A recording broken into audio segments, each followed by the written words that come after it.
Quer saber mais sobre cirurgia plástica? Fica aqui com a gente.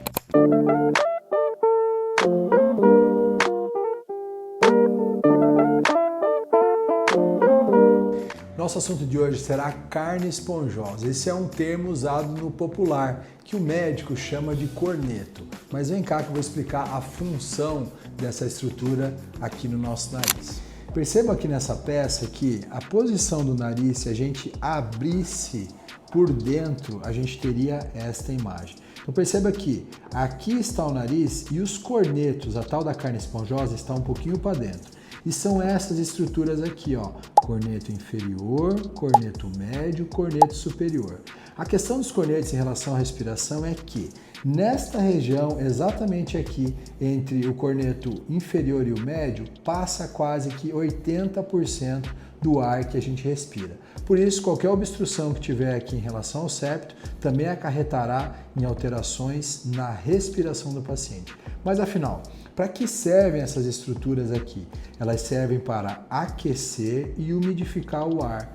Então por que a gente não retira por completo o corneto, já que haveria uma grande passagem de ar na estrutura do nariz? Porque isso não é interessante. Não dá tempo de aquecer e umidificar o ar, porque não há um turbilhonamento desse ar nessas estruturas que são necessárias para isso.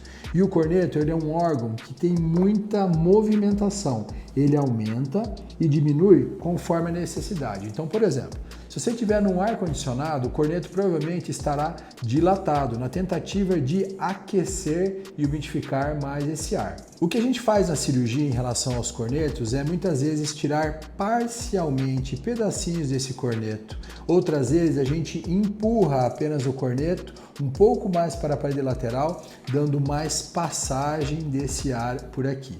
E por que pacientes que têm rinite e alergias têm a respiração pior e estão relacionadas ao corneto? Porque os cornetos sofrem uma inflamação, o que toma mais espaço dessa estrutura e dificulta realmente a passagem de ar. Quando o paciente pinga uma gotinha de vasoconstritor, esses remédios que a gente usa no nariz, como a Sorine, a Frim, acontece uma vasoconstrição. Por isso chama de carne esponjosa, porque ele é um emaranhado de pequenas veinhas lá dentro. Quando essas veias estão murchas, logicamente há uma passagem de ar, porém também há um rebote importante que o corpo faz, porque ele entende que o ar está passando gelado e passando gelado o pulmão manda informações para que o corneto seja dilatado. E aí a pessoa vai lá e coloca mais uma gotinha. E essas informações vão aumentando. As chamadas sininas vão mandar informação para que o corneto dilate. E por isso que os pacientes acabam ficando viciados nessa medicação.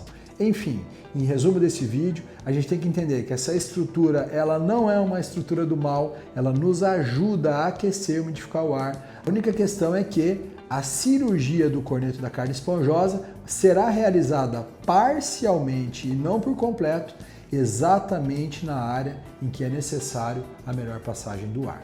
Gostou desse bate-papo? Então curte, comenta e compartilha. Isso alegra o meu coração.